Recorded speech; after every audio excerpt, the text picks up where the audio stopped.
In order to understand the universe, you must explore the universe. And that's the motivation to accelerate humanity's future in understanding the universe and extending the light of consciousness to the stars.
We have a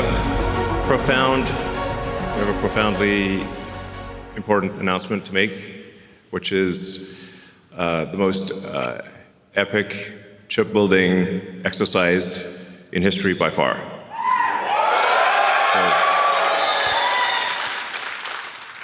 This is really going to take things to the next level. So, yeah, a level probably people aren't even contemplating right now.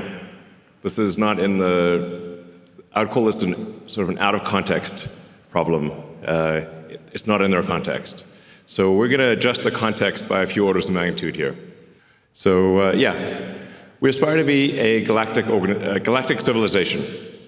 So I think the future that everyone, well, most people, I think, would agree is the most exciting is one where we are out there among the stars, where we are not forever confined to one planet, that we become a multi-planet species, like the best science fiction that you've ever read. You know, Star Trek, or Ian Banks, or Asimov, or Heinlein. And we want to make that real. Yeah, not just fiction. Turn science fiction to science fact.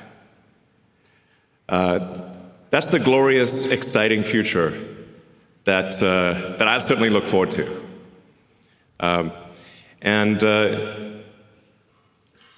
It's worth considering sort of like, how would you rate civilizations? You know, there was a physicist, I think it was Russian, in the 60s, Kardashev. He thought about, like, at a high level, how would you consider any given civilization? And he said, well, if you're type 1, you're using most of the energy of your planet. And we actually still have quite a ways to go to be properly a type 1. We're still using a tiny fraction of the sun's energy that reaches our planet. Let's see. Yeah, there we go. But the Earth only receives about 0.5 billionth of the sun's energy. So the sun is truly enormous. The sun is 99.8% of all mass in the solar system. So sometimes people will ask me, like, what about, you know, other power sources of power on Earth? Like, what about fusion on Earth? Well, that is unfortunately very small because the sun is 99.8% of mass in the solar system. And Jupiter is about 0.1%, and Earth is in the miscellaneous category. We are, I think it's Carl Sagan, I think, might have said, Earth is like a tiny dust mote in a vast darkness. Very, very small. The sun is enormous. So the way to actually scale civilization is to scale power in space. This is necessarily true because we actually capture such a tiny amount of the sun's energy on Earth because we're just this tiny dust mote. Another way to think of it is roughly like electricity production on Earth of all of civilization is only about 1/trillionth of the sun's energy, which means if you increase civilizational power output by 1,000,000, you would still only be 1/1,000,000th of the sun's energy. I mean, it's awe-inspiring to consider that, just how tiny we are in the grand scheme of things. And yeah, we often get sort of caught up in these sort of squabbles on Earth that are really very sort of minor things when you consider the grandness of the universe. And so I think it is important, actually, to consider the grandness of the universe and what we can do that is much greater than what we've done before, as opposed to worry about sort of small squabbles on Earth type of thing. Kind of not much point in that. Yeah, we want to be a civilization that expands to the galaxy with spaceships that anyone can go anywhere they want at any time. That would be epic. And have a city on the moon, cities on Mars, populate the solar system, and send spaceships to other star systems. That sounds like the best possible future. You know? So to do that, we need to harness the power of the sun. And so a terafab, while it is enormous, a terawatt of compute per year is enormous by our sort of civilizational standards. It is still just one step along the way of being even a Carter ship. You still have a long way to go to even be a Carter ship 2 level civilization, and you're not even registering as a Carter ship 3. So it's a very big thing by current human standards, but still small in the grand scheme. But very difficult for humans. So to accomplish this very difficult goal really requires a combination of efforts of SpaceX, XAI, and Tesla working together to create this epic Terafab project. So.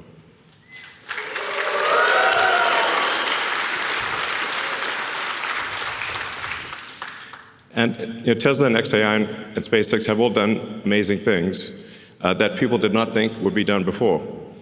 So there's the Giga Texas fab here.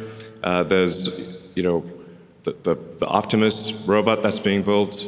There's a global supercharging network. There's really quite a lot. And it wasn't that long ago when people thought electric cars wouldn't amount to anything. And there were basically no electric cars for sale when Tesla started. And people said it was impossible, and now Tesla's making 2 million electric cars a year. Yeah.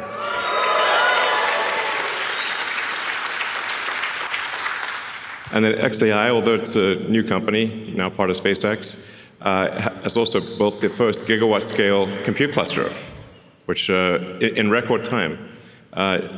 Jensen Huang from NVIDIA said he'd never seen anything built so fast in his life before. So a great compliment from NVIDIA. And then SpaceX, well, I guess you can read it for yourself. Well, you already know. I mean, the reusable rockets, people said that reusable rockets weren't possible, and even if you did do them, they wouldn't be economically feasible. So we did them, and then we made them economically feasible. And now we've landed over 500 times. And then we did the Falcon Heavy, and now we're doing Starship. And Starship is a critical piece of the puzzle, because in order to scale compute and scale power, you have to go to space, which means that you need massive payload to space.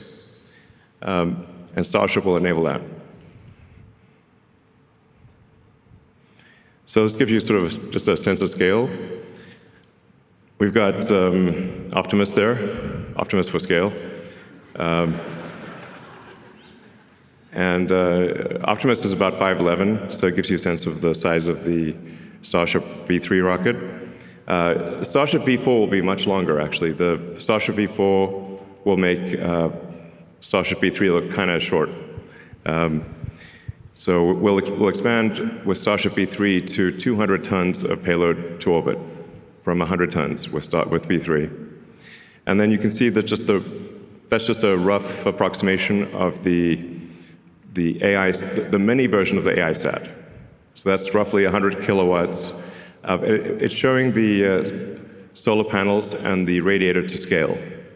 So for some reason, there's been a bizarre debate about radiators in space.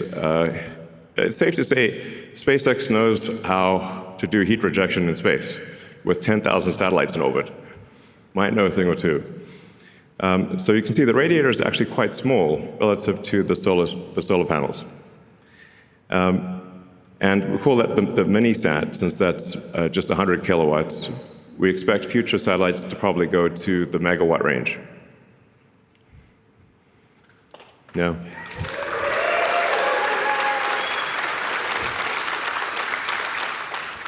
So in order to get to the terawatt of compute per year, you need about 10 million tons to orbit per year, and at 100 kilowatts per ton.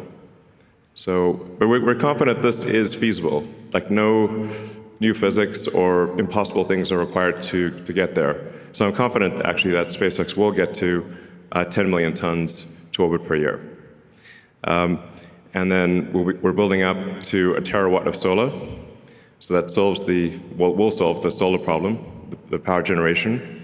So then the key missing ingredient is therefore a terawatt of compute. So this announcement is about solving the key missing ingredient. To give you a sense of what we're talking about, the current output of AI compute is roughly 20 gigawatts per year. This chart explains why we need to build the Terafab. Because all of the rest of the output from Earth is about 2% of what we need. So if you add up all the fabs on Earth combined, they're only about 2% of what we need for the terawatt project, or Terafab project. So, we certainly want our existing supply chain to be clear. We're very grateful to our existing supply chain, to Samsung, TSMC, Micron, and others. And we would like them to expand as quickly as they can, and we will buy all of their chips. I have said these exact words to them. But there's a maximum rate at which they're comfortable expanding, but that rate is much less than we would like. And so we either build the Terafab or we don't have the chips. And we need the chips, so we're going to build the Terafab.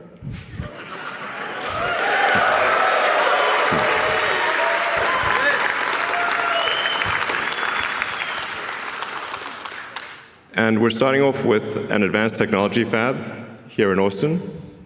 And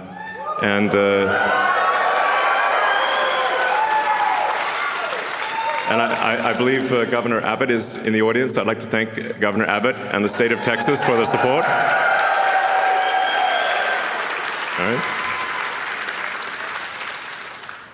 So in the advanced technology fab, we will have all of the equipment necessary to make a chip of any kind, logic or memory, and we will also have all of the equipment necessary to make the lithography masks.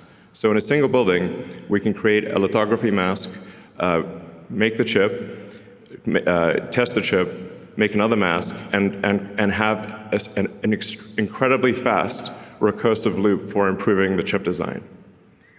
To the best of my knowledge, this doesn't exist anywhere in the world, where you've got everything necessary to build logic, memory, and do packaging, and test it, and then do the masks, improve the masks, and just keep looping it.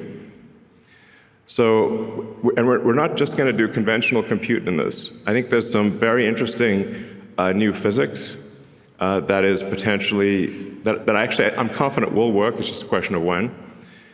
So this is we're really gonna push the limit of physics in compute. And we're gonna try a bunch of wild and crazy things, which you can do if you've got that fast iteration loop. That I can't emphasize enough the importance of being able to make a chip, test it, and then change the design, do another one, and have that in a single building. I think that our recursive improvement with that situation is probably an order of magnitude better than anything else in the world. Yeah.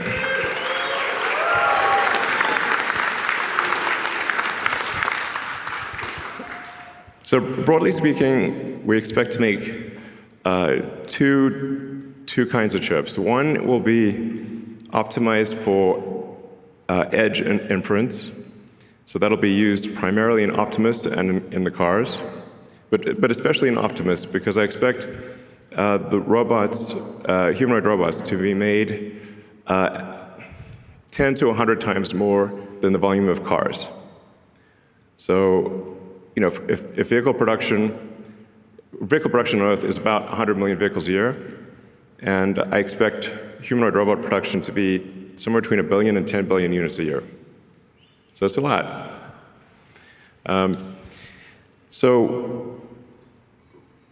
Tesla's going to make a very significant percentage of those, is our goal. And then we need a high-power chip that is designed for space, that takes into account the more difficult environment in space, where you've got high power, you've got high energy ions, photons, you've got electron buildup. It's a hostile environment in space.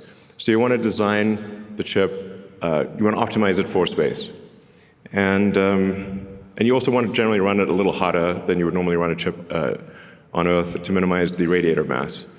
So there are just a bunch of constraints that you design something differently in space than you would on the ground. And for the space compute, my guess is that is the vast majority of the compute, because you're power constrained on Earth. That's why I think it's probably 100 to 200 gigawatts a year of terrestrial chips, and probably on the order of 1 terawatt of chips in space. Just because of power constraints on the ground that's probably how it ends up. Space has this advantage that it's always sunny. It's very nice. I actually think that the cost of AI and deploying AI in space will drop below the cost of terrestrial AI much sooner than most people expect. I think it may be only 2 or 3 years before it is actually lower cost to send AI chips to space than it is on the ground. Because in space, you don't need much in the way of batteries, because of it's always sunny. And the solar power, you're going to get at least 5 or more times the solar power you get in space versus the ground, because you don't have atmospheric attenuation or a day-night cycle or seasonality. And you're always normal to the sun. So you're really maximizing the solar power at that point. And the space solar actually costs less than terrestrial solar, because you don't need heavy glass or framing to protect it from extreme weather events. So as soon as the cost to orbit drops to a low number, it immediately makes extremely compelling sense to put AI in space. It becomes a no-brainer, basically. Moreover, as you go to space, you get increased economies of scale, and things get easier over time, whereas as you try to put more and more power on the ground, you run out of space. And you start using up the easy spots, and then you get next-level NIMBY. Nobody wants the thing in their backyard. So actually increasing power on Earth becomes harder over time and more expensive over time, but in space, it becomes actually cheaper and easier over time. These are very important points. So.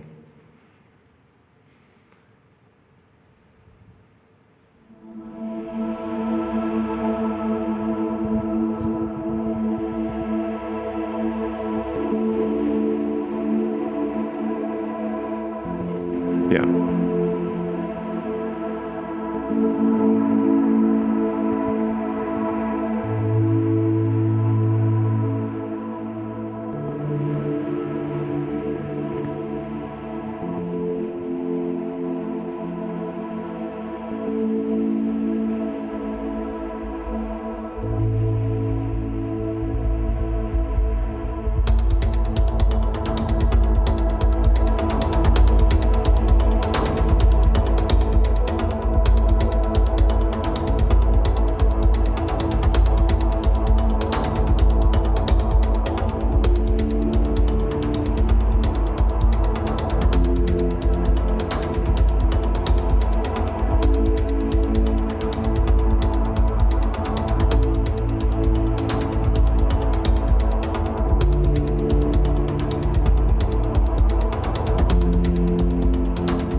So what you just saw there was, because of course you're asking what's on your mind is, well, what do you do after a terafab?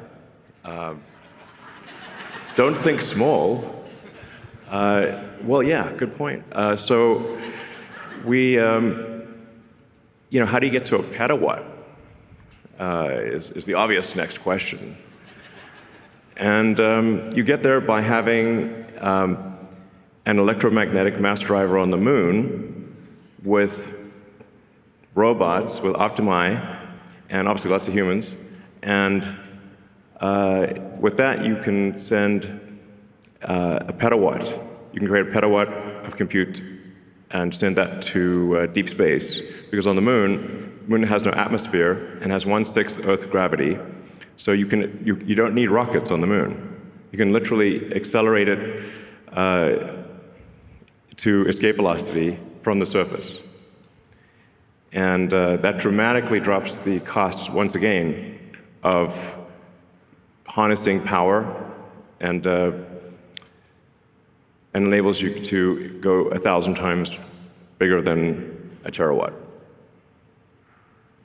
So for sure, the future I want to see, I want to just live long enough to see the mass driver on the moon, because that's going to be incredibly epic. Yeah.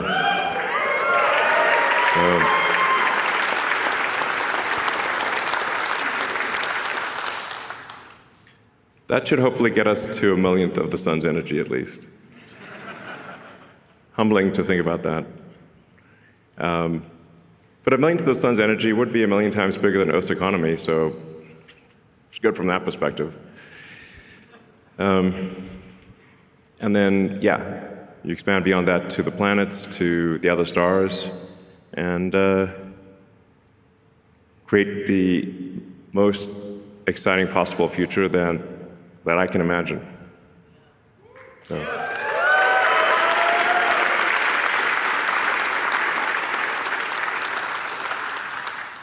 This looks a bit like the opening in Idiocracy with Mike Judge. Unlocking an age of amazing abundance. Yeah, obviously the elements of that are sustainable energy, space travel, and AI and robotics that bring amazing abundance to everyone. And it's really the only path to amazing abundance is AI and robotics, which is not to say it can't go wrong. Hopefully, but I think it'll probably go right, and it'll be a future that you love.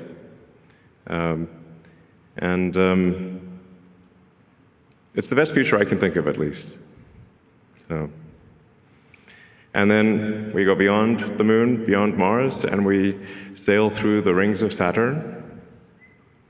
Now, wouldn't it be amazing if you could buy a trip to Saturn? Or frankly, if you just have a trip to Saturn. I think things will just be free in the future. It sounds nuts, but if you've got an AI robotics economy that is anywhere close to 1 million times the size of the current Earth economy, literally any need you possibly want can be met. If you can think of it, you can have it. So I think Ian Banks, in his culture books, has it pretty much right, where there actually isn't money in the future, and there's abundance for everyone. If you can think of it, you can have it. That's it. Which means anyone could have a trip to Saturn. It won't be, just a few people. If you want it, you can have it. Yeah. So,